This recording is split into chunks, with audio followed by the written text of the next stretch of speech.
ಇಡೀ ಕರ್ನಾಟಕದಾದ್ಯಂತ ಇರುವ ರಾಜ್ಯದ ಎಲ್ಲ ಆಸ್ತಿಗಳ ಮಾಲೀಕರಿಗೆ ಹಾಗೂ ಆಸ್ತಿಯನ್ನ ಮಾರಾಟ ಅಥವಾ ಖರೀದಿ ಮಾಡುವವರಿಗೆ ರಾಜ್ಯ ಸರ್ಕಾರದಿಂದ ಹೊಸ ರೂಲ್ಸ್ಗಳನ್ನು ಜಾರಿಗೊಳಿಸಲಾಗಿದೆ. ಇನ್ನು ಮುಂದೆ ಯಾವುದೇ ಮನೆ ಆಗಲಿ ಅಥವಾ ಜಮೀನು ಆಗಲಿ ಅಥವಾ ಪ್ಲಾಟ್ ಆಗಲಿ ಖಾಲಿ ಜಾಗ ಹೀಗೆ ಯಾವುದೇ ಆಸ್ತಿ ನೋಂದಣಿ ಮಾಡಿಕೊಳ್ಳಲು ನೋಂದಣಿಗೆ ಸರ್ಕಾರ ಹೊಸ ನಿಯಮ ಜಾರಿಗೊಳಿಸಿದೆ. ಆಸ್ತಿ ವಿಚಾರ ಅಂದ್ರೇನೆ ಹಾಗೆ ಕೋರ್ಟ್ಗಳಲ್ಲಿ ಹಾಗೂ ಪೊಲೀಸ್ ಠಾಣೆಗಳಲ್ಲಿ ಮತ್ತು ಸಂಬಂಧಗಳಲ್ಲಿ ಸಾಕಷ್ಟು ದಿನನಿತ್ಯ ಜಗಳಗಳು ಆಗೋದು ಸಹಜ. ಇವುಗಳನ್ನು ನಿಯಂತ್ರಿಸಲು ಸರ್ಕಾರವು ಹೊಸ ಕ್ರಮಕ್ಕೆ ಮುಂದಾಗಿದೆ. ಇನ್ನು ಮುಂದೆ ಯಾವುದೇ ಆಸ್ತಿ ಮಾರಾಟ ಆಗಲಿ ಅಥವಾ ಖರೀದಿಯಾಗಲಿ ನೋಂದಣಿ ಪ್ರಕ್ರಿಯೆಯಲ್ಲಿ ದೊಡ್ಡ ಬದಲಾವಣೆಯನ್ನ ಮಾಡಲಾಗಿದ್ದು, ಇನ್ನು ಮುಂದೆ ಯಾವುದೇ ರೀತಿಯ ಜಗಳಗಳು ಹಾಗೂ ಆಸ್ತಿ ವಿಚಾರಣ ಅಥವಾ ಕಲಹಗಳು ಉಂಟಾಗುವುದು ನಿಲ್ಲಲಿವೆ. ಸಂಪೂರ್ಣವಾಗಿ ಬಂದ ಆಗುವ ಸಾಧ್ಯತೆ ಇದೆ. ಇನ್ನು ಮುಂದೆ ಆಸ್ತಿಗಳ ನೋಂದಣಿ ಸುಗಮವಾಗಿ ಸಾಗಲಿದೆ. ಆಸ್ತಿ ವಿಚಾರಕ್ಕೆ ಸಂಬಂಧಿಸಿದಂತೆ ಯಾವುದೇ ರೀತಿಯಾಗಿ ಕಲಹಗಳು ಮತ್ತು ಜಗಳಗಳು ಕೋರ್ಟ್ ಮೆಟ್ಟಿಲೇರೋದನ್ನ ಕೂಡ ನಿಲ್ಲುತ್ತವೆ.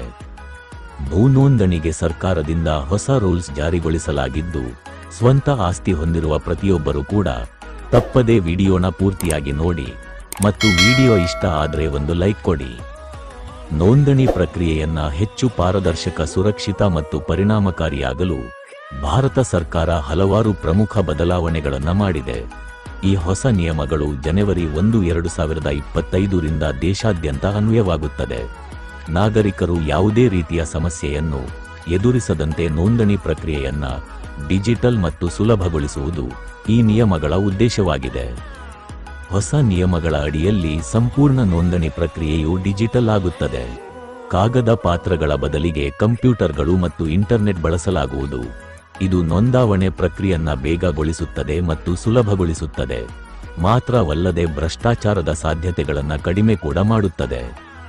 ಅಲ್ಲದೆ ಆಧಾರ್ ಕಾರ್ಡ್ನೊಂದಿಗೆ ಲಿಂಕ್ ಮಾಡುವುದನ್ನು ಮತ್ತು ವಿಡಿಯೋ ರೆಕಾರ್ಡಿಂಗ್ನಂತಹ ಹೊಸ ನಿಯಮಗಳು ನೋಂದಣಿಯಲ್ಲಿ ಪಾರದರ್ಶಕತೆ ಮತ್ತು ಸುರಕ್ಷತೆಯನ್ನು ಹೆಚ್ಚುತ್ತವೆ.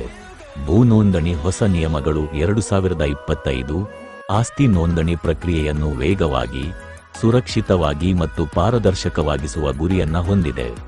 ಈ ನಿಯಮಗಳು ಜನವರಿ 1, 2025ರಿಂದ ಭಾರತದಾದ್ಯಂತ ಅನ್ವಯವಾಗುವಂತೆ ವಂಚನೆ ಮತ್ತು ಭ್ರಷ್ಟಾಚಾರವನ್ನ ಕಡಿಮೆ ಮಾಡಲು ಭೂ ನೋಂದಣಿ ಸಂಪೂರ್ಣವಾಗಿ ಡಿಜಿಟಲ್ ಮಾಡುವ ಗುರಿಯನ್ನ ಸರ್ಕಾರ ಹೊಂದಿದೆ. ಹೊಸ ನಿಯಮಗಳ ಅಡಿಯಲ್ಲಿ ಭೂ ನೋಂದಣಿಯ ಸಂಪೂರ್ಣ ಪ್ರಕ್ರಿಯೆಯು ಡಿಜಿಟಲ್ ಆಗುತ್ತೆ. ಕಾಗದ ಪಾತ್ರಗಳ ಬದಲಿಗೆ ಕಂಪ್ಯೂಟರ್ ಮತ್ತು ಇಂಟರ್ನೆಟ್ ಬಳಸಲಾಗುವುದು. ಇದರ ಪ್ರಕಾರ ಎಲ್ಲ ದಾಖಲಾತಿಗಳನ್ನ ಡಿಜಿಟಲ್ ಸ್ವರೂಪದಲ್ಲಿ ಸಲ್ಲಿಸಲಾಗುತ್ತೆ. ನೋಂದಣಿ ಕಚೇರಿಗೆ ಹೋಗುವ ಅಗತ್ಯವಿಲ್ಲ.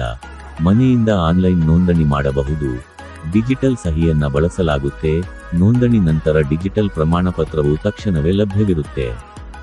ಇದು ನೋಂದಣಿ ಪ್ರಕ್ರಿಯೆಯನ್ನ ವೇಗಗೊಳಿಸುತ್ತದೆ ಮತ್ತು ಸುಲಭಗೊಳಿಸುತ್ತದೆ. ಹೊಸ ನಿಯಮದ ಪ್ರಕಾರ ಆಸ್ತಿ ನೋಂದಣಿ ಸಮಯದಲ್ಲಿ ಆಧಾರ್ ಕಾರ್ಡಿನೊಂದಿಗೆ ಲಿಂಕ್ ಮಾಡುವುದು ಕಡ್ಡಾಯವಾಗಿರುತ್ತೆ. ಈ ಪ್ರಕ್ರಿಯೆಯಲ್ಲಿ ಆಸ್ತಿಯನ್ನು ಖರೀದಿಸುವ ಅಥವಾ ಮಾರಾಟ ಮಾಡುವ ವ್ಯಕ್ತಿಯು ತನ್ನ ಆಧಾರ್ ಕಾರ್ಡ್ ಲಿಂಕ್ ಮಾಡಬೇಕು. ಬಯೋಮೆಟ್ರಿಕ್ ಪರಿಶೀಲನೆ ಮಾಡಲಾಗುತ್ತೆ. ಇದು ನಕಲಿ ನೋಂದಣಿಯ ಸಾಧ್ಯತೆಯನ್ನು ನಿವಾರಿಸುತ್ತೆ. ಆಧಾರ್ ಕಾರ್ಡ್ ಲಿಂಕ್ ಮಾಡುವುದರಿಂದ ನೋಂದಣಿ ಪ್ರಕ್ರಿಯೆಯಲ್ಲಿ ಪಾರದರ್ಶಕತೆ ಮತ್ತು ಭದ್ರತೆ ಹೆಚ್ಚಾಗುತ್ತೆ. ಮೂರನೆಯ ಬದಲಾವಣೆಯ ಅಡಿಯಲ್ಲಿ ನೋಂದಣಿ ಪ್ರಕ್ರಿಯೆಯ ವಿಡಿಯೋ ರೆಕಾರ್ಡಿಂಗ್ ಅನ್ನ ಕಡ್ಡಾಯಗೊಳಿಸಲಾಗಿದೆ.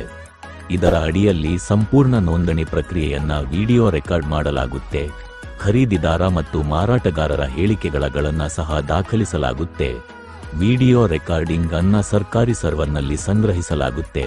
ಭವಿಷ್ಯದಲ್ಲಿ ಯಾವುದೇ ವಿವಾದ ಉಂಟಾದರೆ ಇದು ಪ್ರಮುಖ ಸಾಕ್ಷಿಯಾಗಿರುತ್ತೆ.